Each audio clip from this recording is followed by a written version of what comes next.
The Richland Concert Association is celebrating its 60th anniversary year. Started in 1966. In the studio today, we have board members, including Shirley Steiner, we have Logan Willis, we have Dale Sennett, Elaine Stafford, and Bill Twining is in. He promises he'll only talk about music today, so we appreciate that. Good morning, everyone. Shirley, we're going to start with you, a little bit of the history. Good morning, by the way. Good morning. Yes, I'm one of the original board members, actually the only surviving board member. And L.M. Pippin, I remember, was there, and we met in the old medical center basement, and that was where our first meeting was. And I really don't remember any of the other board members other than L.M.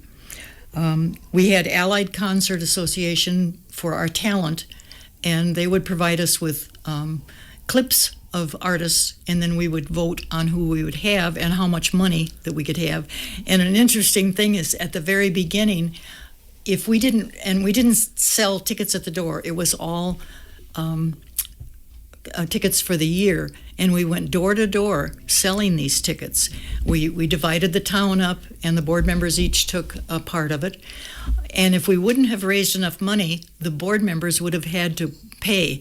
And this was kind of challenging. We had just moved back from California, and my husband was starting a new business with Steiner Brothers. And so I was kind of nervous those first couple of years, thinking, was I going to have to dig up some money? But we did manage to make our money every year for the tickets. And we stuck with Allied for quite a few years, and I don't remember when it was changed, when Elaine started getting talent for it. Elaine, do you remember, was it... 2001, I was asked to do what I do. Okay, were they still with Allied at that point? No. Okay, so I don't know when it changed, because I was off the board then for a while. One of the other interesting things was we had our concerts in the auditorium, and the dressing rooms were very, very primitive, and board members had to go in and clean them for when we had people coming.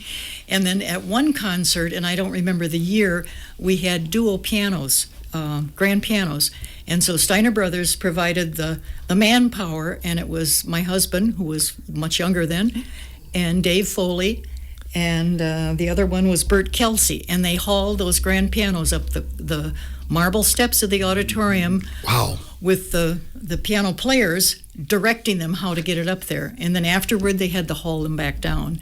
And all three of those guys remember that vividly. It was kind of scary. Moving a piano, then you had to probably worry about keeping it in tune, too, did you? Well, they would have to tune it. They tune it when they got there. Yeah, that was part of the deal, was they would have to tune them. And then a few years later, and again, I don't have the year, the Concert Association bought a grand piano from Mrs. Rupert Strang and moved it over. And again, one of the dressing rooms had to be outfitted so the piano would fit in it. And I don't know if the piano is still at the auditorium or not. Probably not by now. And we had it reconditioned, so the Concert Association paid for that because we didn't have a good piano in the auditorium. And then my last little tidbit was frequently the artist would stay in board members' homes because we didn't have a hotel at that point for them to stay in, and it was cheaper if the board members would have them overnight. And I know when someone would stay at our house, we would have a reception for them and have some of the board members and friends come in. And we actually had Butch Thompson from Prairie Home Companion and his new wife stayed at our home. And I didn't realize how tall Butch Thompson was because, of course, it was a radio program. And so I think he was about 6'5", maybe. And our guest room had my mother-in-law's antique maple bed set, which had a footboard on it. So I'm sure he probably slept crosswise that night. But anyway, he was very gracious about it. That's awesome. And then you had to provide breakfast for them. And at that time I was teaching, so I had breakfast ready, and then I told them they didn't have to get up that early. And it was really fun to have them. They were all very nice, and they would usually leave a vinyl record at that time. There weren't CDs. So that was our payment for having them overnight. So I guess that's about all that I remember of the early days. That's interesting. It made you scramble to sell those tickets, though, if you had to worry about paying for some of it out of your own pocket. Yes, right? And we went door to door because in those days, most of the women were not working. And so you would find somebody at home during the day. And, the other thing was Allied, when we first started, they insisted we have a dinner for all of the workers. And, of course, that money had to come out of our ticket sales, too. And then later they went to just maybe coffee and dessert or something, because they said it would be easier to get workers if you would give them a dinner first. And I don't know how many years that lasted, but not too many years. Any record of the very first performer? No, it's crazy. I had all of the programs until we sold our home on Seminary Street and moved up by Story Field, and that was 5 years ago. And in the process, I was discarding things, and I discarded all of those programs, which I should not have. Oh, well, good memories, though, and you recall through the years probably lots of great talent that came through these parts, I'm sure. And it was nice because I had piano and voice students, and it was always nice that they could go hear some really good talent. The mission remains the same today as it was back in 1965, Yes. I'm sure, right? Yeah. Very economical, and you didn't have to drive. And we had a lot of children coming to the concerts. Right. Logan Willis is here as well. He's one of the younger board members. Yep, I just ended up starting, I think it was this past October, November, something like that. So yeah. Did you have to be coerced to join up or not? Not particularly. I mean, I've always been very dedicated to the idea of bringing music to this area. It's one of the things that I myself, as a musician and as a composer, I want to be able to do. It's one of the reasons I participated in the Music Man this past summer, and it's one of the reasons why I continue to stay around here and try and bring the arts here. So, where do you find time to compose? Whenever I can. Whenever you can. Yeah, I mean, life always does happen when you're a composer or when you're not. So sometimes, even though I have like time in the day dedicated to composing, sometimes it just won't be able to work out for whatever reason. Whether that be something that my wife Shay and I want to be able to do that night, or if it's something as simple as the cats have made a mess and now I've got to clean that up or something. So yeah, essentially, like I do have time set aside for composing. That if I'm doing nothing else, that is what I should be doing. But beyond that, basically, if I can't make that time work, whatever time exists is what I make do with. The mind of a composer has always fascinated me because do you have songs going around in your head sometimes? Do you wake up in the night and say, I gotta write this down? I have been in a situation where I have been dreaming about like melodies or just various musical ideas, but I usually don't think far enough ahead to write them down. Part of it is that sometimes they just make no sense once I'm finally awake, and the other part of it is just that like I usually don't keep like staff paper like beside me at my nightstand. So I just haven't had the setup or the ideas that require me to wake up, go to my desk, and start writing it down. Do you ever run them past Shay then, see what she thinks of them? I mean, on occasion, there are some ideas with one of the more recent pieces that I ended up writing, specifically for her as a performer, to get her sense of things, like what kind of ideas she liked, and and even just the bass line, if she liked it, period. Mm-hmm. But beyond that, most of the time I try and do things as independently as possible. Part of it is to make sure that my influence is largely coming from my own instinct and my own ideas. Just be able to try and pursue that to I guess the most unique degree possible. And the other part is just that there's I want to also be able to develop within myself that level of confidence that I am not having to consistently ask for the approval and for the support of other people. Sure. I get that. Do you remember going to any of these concerts through the years put on by the Concert Association? I know that I had seen a lot of the advertisements when I was younger. I remember seeing the old program booklets in some of the like the hair salons I ended up going to when I was younger. I do not, though, remember what performances I would have gone to, unfortunately. Tell me about this coming Sunday. So this coming Sunday is a concert filled with all the local talent, both from students in a number of area school districts, as well as some of their instructors, and of course involving myself and my wife Shay. As one of the features of that concert, or at least I hope a feature, I'll be premiering my newest work that I had written for Shay and I to perform. Can you tell us about it? Yeah, sure. It's a piece for voice and piano. So Shay will be singing, I will be playing the piano. If it was the other way around, it would be an absolute disaster. But it was the lyrics to that song were from a poem that she ended up writing to me back in 2015. So within the first year or two of us dating. So that the source text is obviously very personal to the both of us, and I have wanted to set that text to music for the longest time. I did one setting back in 2015 when I was still very much an amateur in composing, and even though I did complete it, I didn't necessarily feel that comfortable with publishing it or with producing a performance at that time, but I did want to see later on if I could do it better. I think I restarted sometime in 2018 or 2019, around the time when I was starting to think, Shay's the one. I want to use this as proposal material. I didn't end up proposing until early 2023. So obviously the composing process for that was very, very slow. You had to wait till it was composed till you proposed. Yeah.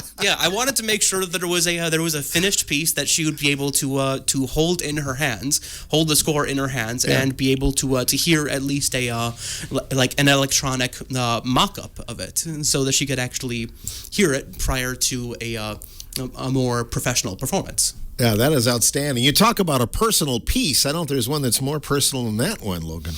It definitely was one of the more intimidating because it was so personal. I mean, just with having had that many years of hearing and of thinking of that text, there were so many ideas that came in that at times it was kind of overwhelming to think of which ones I would actually want to go with in the final product. What's the title of the piece? Silent Melodies. Silent Melodies, and you'll be playing that and performing that on Sunday. Yep. Oh, that's outstanding. We'll come back to you in a little bit here, but we want to bring Dale Sinnott in. He's been silent in the background here so far. Good to have you on the morning show, my friend. Thank you, Phil. It's nice to be here. It's exciting when you hear Logan talk about all of these groups and communities coming together for this show, isn't it? Oh, it's amazing. Last night I heard part of Silent Melodies, and it's really quite phenomenal. The harmonies, I haven't told you this, Logan, but the harmonies and the way you put it together, I thought were very exciting. I really enjoyed it. They didn't finish it, so I don't know the end of it. Sure. Now, you probably accompanied Logan, didn't you, back in the day when he was a few times? Yeah. Yeah, I was going to say. Yeah, at plenty of solo and ensemble performances back in high school. Yeah. We ended up doing I think the first movement of the Mozart oboe concerto some years ago, and that was probably one of my highlights from that time. That was an awesome piece. You did an awesome job. Yeah. Lots of highlights through the years, though. Any idea how many you've accompanied through the years? I wouldn't have a clue. And you're still doing it, right? Yes. Yeah. Until I'm fired, I will. I doubt that's going to happen. Let's talk about the Concert Association and what that means to you. Well, I think the most amazing thing with the Concert Association is the fact that it's been around for 60 years. Yeah. And there's been so many awesome board members that have kept this alive. And I can't believe, Shirley, that what the board members did originally, because I don't think we would have a board if we still had to do it that way. Having enough money still is a challenge. And Elaine does a phenomenal job. We bring in world-class artists all the time.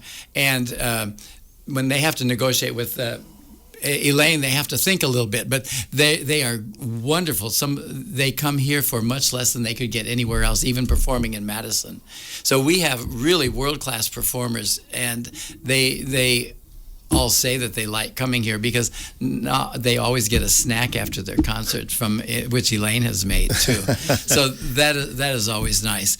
But the Concert Association, I think, provides an invaluable resource for our community. classical music is not dead, far from it.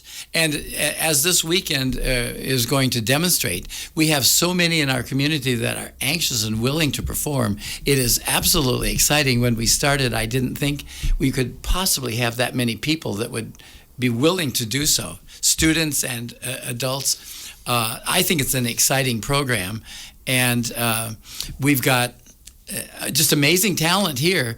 Some days I think maybe we should not pay so much for bringing in these world-class artists and use what we have in our backyard. It's just amazing. It's kind of like the Phil Nees that used to sing in school. Back in the day. Sometimes back in the corner, too, then, right, Mrs. Stafford, or not? Quietly, right? Yeah, exactly. Yeah, Elaine did try to teach me back in the day, but no, I always appreciated music. And Elaine, I know you have as well. It's been a big part of your life, hasn't it? Right. In 2001, I was asked by David Kapitsky, who was the president of the Concert Association at that time, if I would be responsible for getting artists to come. And at that time, I believe at the beginning, you did 4 concerts a year. And when it came our 40th year, we decided to do 5 because it was a special year.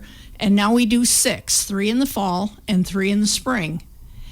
And I receive frequently from agents requests to come. Just got one the other day from an artist who had been here before. I think twice or 3 times they want to come back. And I think coming from maybe bigger forums, they appreciate that a small southwestern city, Richland Center, is willing to provide for people who cannot go to the symphony in Madison, park in the ramp and walk and go hear the same artists that we bring them that are there. So I feel like we're doing a real service to the people who cannot hear live concerts in big cities. Routing wise, too, is that a factor sometimes? Like if somebody is in the Midwest and you can get them here? Frequently, an agent will say they're in Chicago Friday night. Can they come Saturday or Sunday because they're on their way to Minneapolis? And that does help. And I would mention as well that there used to be 2 or 3 other organizations very similar to ours, one that did the same thing. One in Prairie du Chien. I think there was one in Baraboo as well.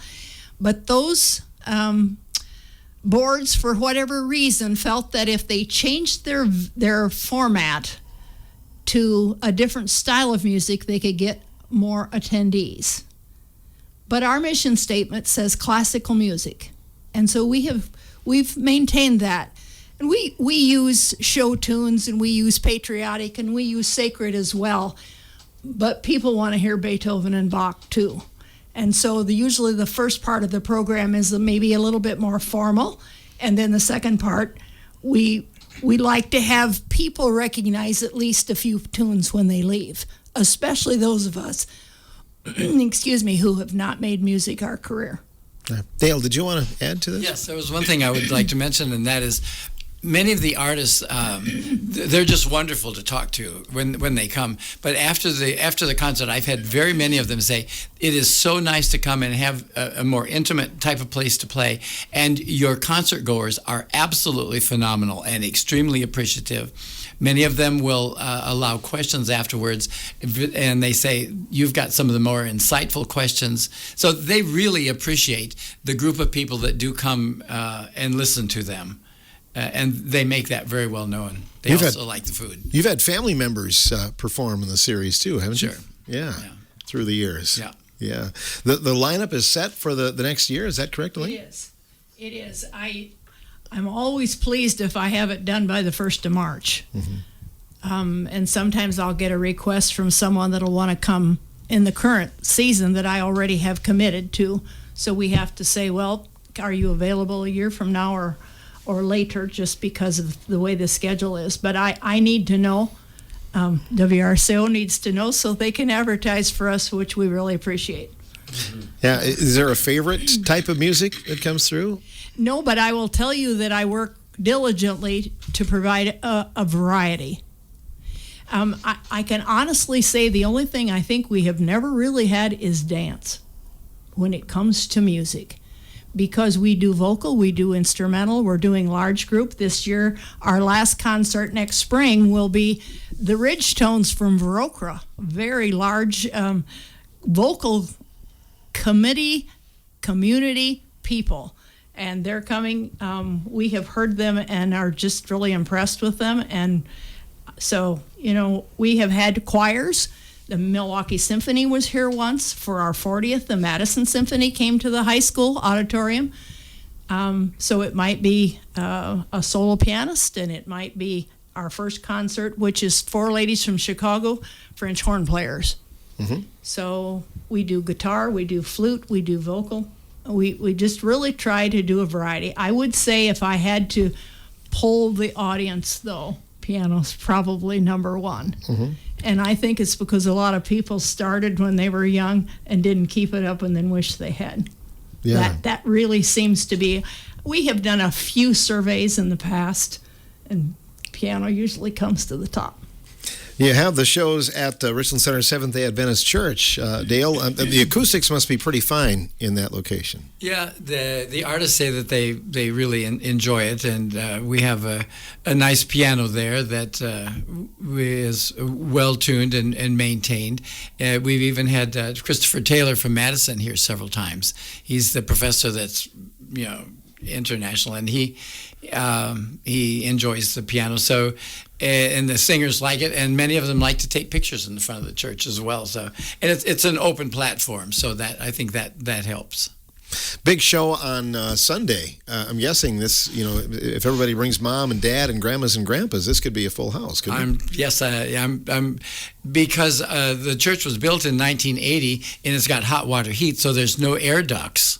So central air is not there. So so we have the portable ones.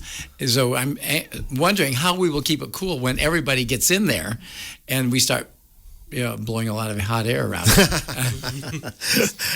It'll be cool music, though. Yeah, it'll be worth the endurance. Absolutely. Absolutely. Yeah. Well, Shirley, you wanted to add to it? Excuse me.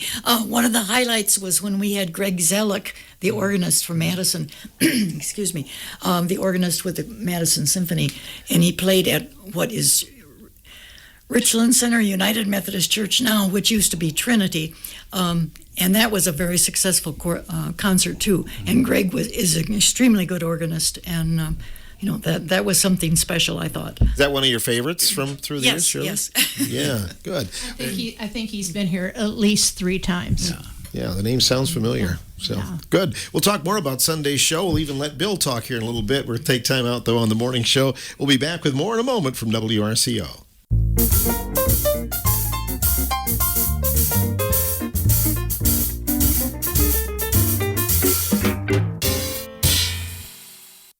We are talking about the 60th anniversary year for the Richland Concert Association coming up 1966 into 2026. That'll be the end of this next coming year. Bill Twining is a board member. I did not know that about you, Bill. For 3 years now. All right. Yep. Can you tell us why you wanted to be on the board and be a part of it? Well, it might have to do with my wife, Amy. She helps with the band students up at the high school. She's very musically talented. And so we were both on the board at the same time for a while. Logan's wife is singing in this concert Sunday, but my wife, Amy, will be playing the trumpet. Oh. She'll have a solo, and then she's part of a brass quartet also. I didn't compose the piece for Amy. You didn't? No. In fact, the only piece I can claim is I put a roof over the fence around my vegetable garden and called it, this is the awning of the cage of Aquarius. Or the cage of asparagus. Asparagus. I even got the title wrong. You ruined the punchline, Bill. The awning of the cage of asparagus. Oh, good stuff. You'll be performing that one later then, maybe. Possibly. Or something, sure. And you're part of the Singers, the Richland Singers Community Choir as well, aren't you? Yeah, that concert is Saturday afternoon at 4. Dr. Sinnott is accompanist, and Logan is part of the choir, and he and Shay will be singing that piece on Saturday also. Yep. But that's enjoyable. We have 35 to 40 that are singing under the direction of Pam Kintz and Liz Niemeyer. Great direction. looking forward to it. So is the choir pretty large this year then? We got a good cross section of all four parts. I think 35 to 40 we think total, something like that. Yep. Hoping for a good crowd. 4:00 on Saturday at the high school, and then the Sunday concert at 2 is at the Seventh Day Adventist Church. Indeed. It's going to be a great opportunity, Bill, to see area high schools and communities represented in the concert Sunday, isn't it? Oh, and some of the nicest kids. I've always said the best kids in school are in music, in choir, in band, in drama, and of course sports also. They put the extra time in. One of the neat things about the concert Sunday is there are a number of kids from Kickapoo, and we were blessed to spend time with them last year in the Music Man, either on stage as part of the cast or in the orchestra. Talented people. Catherine Miller directs them. And then we've made the acquaintance of a couple of girls from Hillsborough that are going to be singing. And one of Carol Kramer's students from Fenimore High School is going to be playing the saxophone. And there's a young man from Ithaca that has a solo, in addition to a number from Richland Center. So looking forward to that. Pretty exciting. And in the summertime, they don't have the school things going on, so maybe they have a little more time to practice this, right? One of the features, I'm not sure if Shirley is aware of this, the brass quartet. Years ago, there was a musical at the UW Richland called The Elixir of Love. And Shirley was the lead, and opposite her was a gentleman by the name of Richard Hippenbecker from the Muscadet area. Richard's daughter, Heidi Meyer, is in this brass quartet with Amy, and two of her sons, Mason and Maddox, round out that quartet. So I'm sure Richard will be there. He's also singing in the choir on Saturday. So that's a lot of history there. yeah, So we'll remember the Elixir of Love this weekend.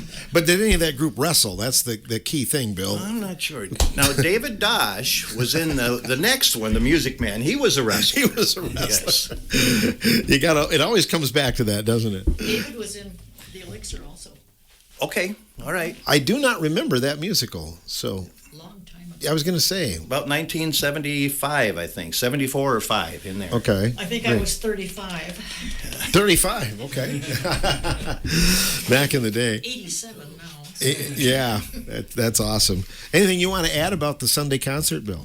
I think anybody that takes the time to come out will be blessed and encouraged by all of the young talent that is in this area. I think anybody that can sit through a 3-hour football game, especially an exhibition game, they'll be much better off coming to a 2-hour concert on Sunday afternoon than watching football. Yeah, absolutely. Especially the preseason. I agree with you Yep, there. that's for sure. Well, Logan, you've been busy. Tell me about some of the other work you're doing. I understand you've been composing for a group out of Chicago. Is that correct? Yeah. So, one of the projects that I've arranged with the Richland Concert Association is a commission for a new piece for the March concert that Richland Concert Association is hosting.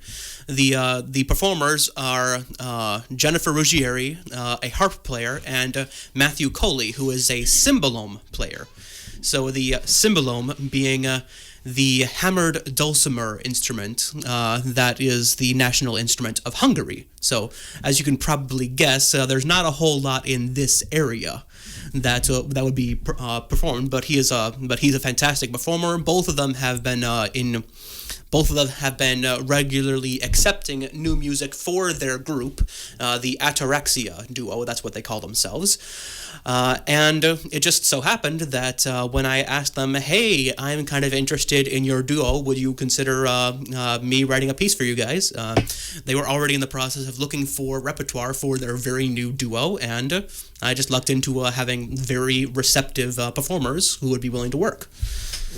What's that like, the finished product, when you write something and then you hear somebody perform that? How thrilling is that? It's definitely thrilling.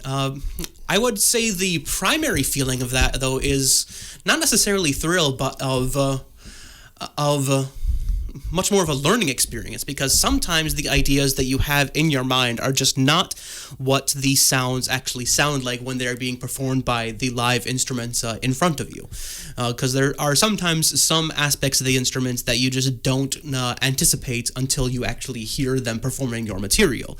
The cymbalom is particularly one of those instruments in my experience, because given the fact that the cymbalom has a sustain pedal like a piano, where the performer could depress the pedal and lift the dampers so that the strings resonate freely, because of that, it is a very, very live instrument, and any sound that you make will very easily start echoing within the strings. So it is a very, very spacious, almost a ghostly instrument in that way. And without hearing it live, it is very difficult to anticipate that that is the kind of sound quality you would be hearing from that. I'm curious, when you compose, Logan, do you chart out each instrument, each line, or how does that work? Well, admittedly, I have tried a number of different approaches, because trying to get the full picture of the full piece is one of the things that I try and get as early on as possible. Part of this is just pragmatic, because then it makes it so much easier to say, if I get like writer's block on one section, I can just go to a different section in the piece and start working on that. Maybe that'll be the way that I can work through that writer's block, because that way, if I solve the issues with the very ending of the piece, maybe that'll solve the issues with the stuff just before and much earlier then. It's one of the things that helped me most prominently with writing Silent Melodies for Shay. But with trying to chart out the entire piece, it does come with a number of different considerations. One of the things I try and do most frequently is just chart out like the durations of each section within the piece, because I want to be able to plan out not just how long the piece is, which is important enough on its own, but also how much time we're spending within each section of the piece as it proceeds, so that when you're listening to it live in performance, nothing feels too rushed or too overplayed. Now, I want to get your opinion on this. I don't want to swear in front of you, but what is your feeling about AI? Oh, boy. And composing, because a lot of people could do that now if they wanted to. Mm-hmm. Yeah, a lot of people could do that. Speaking as someone who has kind of a minimal experience with a lot of the music applications of technology, there are some things that I would imagine could be done with AI that would open up some further doors. One of the things is that if you were able to control the information that was going into the AI, that way you were properly respecting some of the issues with copyright and eventually broadcast licenses, anything like that. Sure. If we were to control that information going in, and we're able to be very precise with what information the AI was learning from, I think there is a lot of ways in which AI could be very useful or very interesting to see how something like that could work. My issue then is with what information can go in, because a lot of AI right now is being run on the idea that all information is up for grabs, and that's really not the way in which I would want to personally use it myself. Mm-hmm.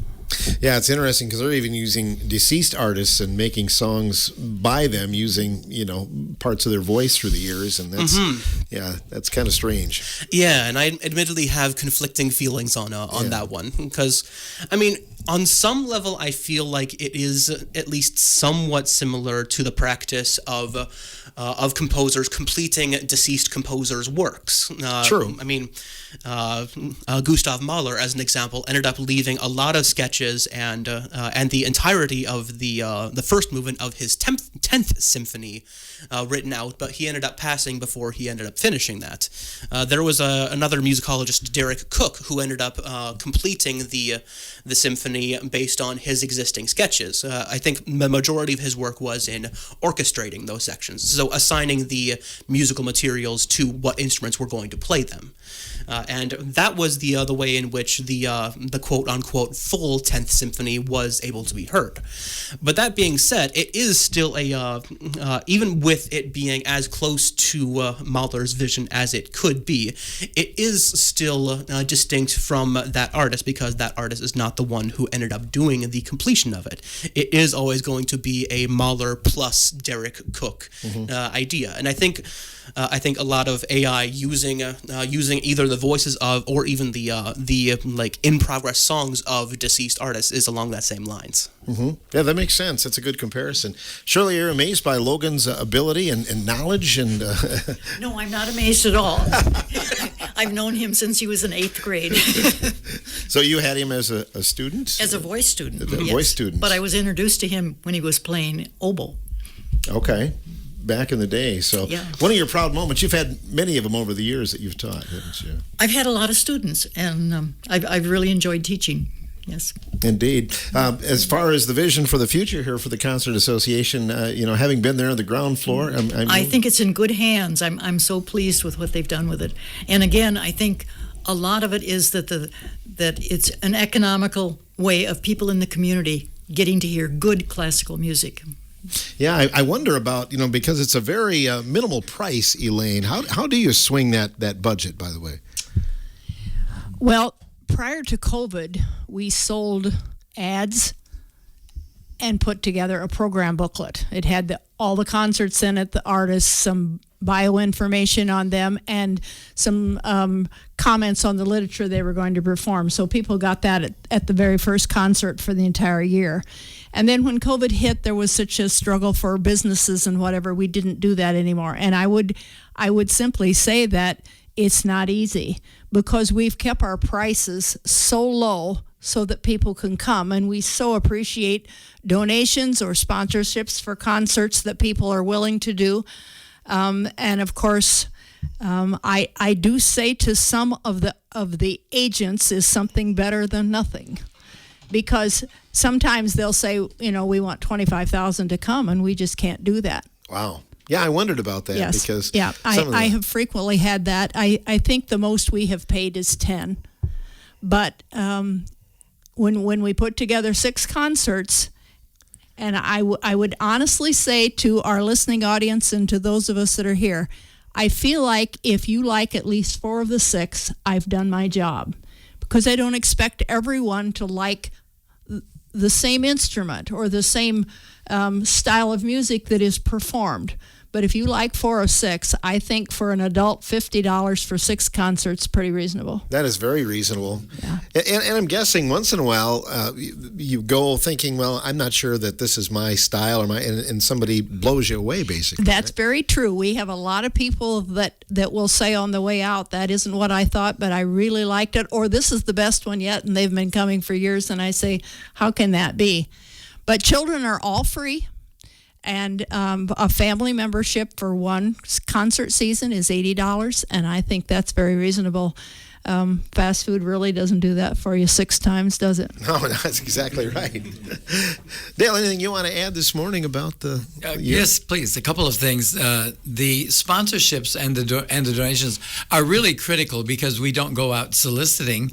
And so we do have some wonderful people that do contribute and even sponsor part or all of a concert, and that's been wonderful. We have some sponsors for the commission for Logan's piece as well, and so if there's anybody that would like to do that, and we would recognize you at a concert, feel free to contact us, because that really is our lifeline.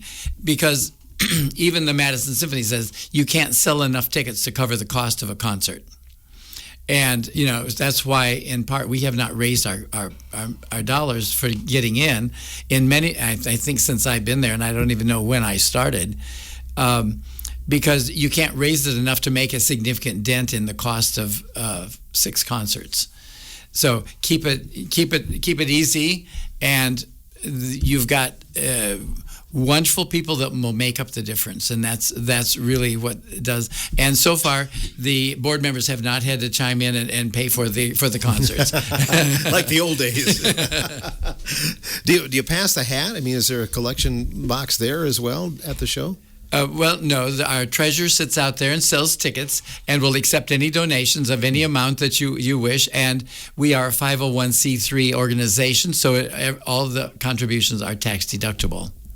The concert starts, the series starts on Sunday, but then you'll have another one the 14th of September and October 12th. Anyone in particular that you're really looking forward to this year, Elaine? Well, Alloy has been here before. And I would say that there are a few artists that have been here maybe 5 times since I've been doing it. I'm thinking of Otis Murphy. Mm-hmm. He's teaches in Indiana University. He's a saxophone player that's really well received. As again, I would say that I just try to do variety. Mm-hmm. And I'm looking forward to Logan's response. I started playing for Logan when he was in 7th grade, and we went to lacrosse when he started singing with the youth concert in Madison, and I think you went 6 years in a row. Is that correct? Yep, the WSMA State Honors Choir. And we 6th, 7th, and 8th grade, and then I think Dale started playing for him. Mm-hmm. Yeah, it's amazing the career you've had so far. I recall one Christmas Eve, we returned home and we turned on the TV, and I'm like, that's Logan Willis on there.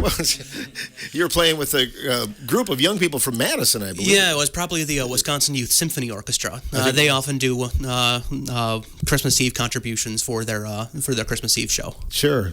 Do you set goals for yourself? What you'd like to do and compose in the next few years? You know, I have ideas for pieces that I would want to compose, but because things like commissions can always change that. Essentially, my goals at this point are just to as closely align those commissions with the pieces that I really want to be able to pursue as much as possible. Mm-hmm.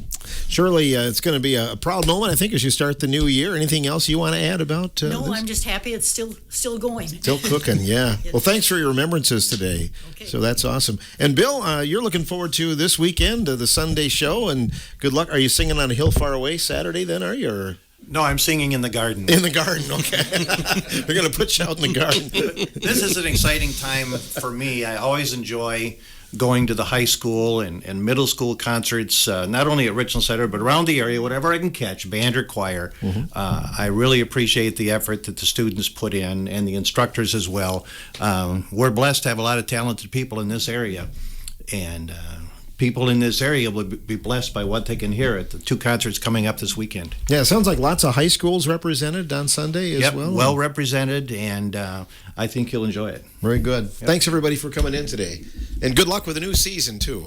Thank you. Members of the Richland Concert Association Board joining us today, Dale Sennett, Elaine Stafford, Logan Willis, Shirley Steiner, and Bill Twining on today's morning show.